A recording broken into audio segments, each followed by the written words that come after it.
Балалар, ол ұзақ әңгіме. Тауға бармас бұрын соңғы рет жүзіп келейін дедім. Бірақ біреу шамшырақты өшіріп тастады. Сөйтіп жағаны таппай қалдым. Көмектескендерің үшін рахмет.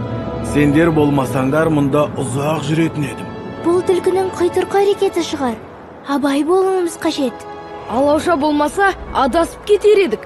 Сізді де таба алмас едік. Алауша достықтың күшімен шабыттанған шығар. Сендерді мақтан тұтам. Қорқынышты болды. Соған қарамастан сендер берілмей мәселенің шешімін іздедіңдер. Нағыз қаһармандар ғанасыз. Айтпақшы, теңіз айдаһары. Оған кіріп шығу керек еді. Көріспегелі көп болды. Не? Бес-тәйтәйді көріңіздер. Сүйікті сериалыңызға жазылып, қоңырауды басыңыз. Жаңа бөлімдерді жіберіп алмау үшін.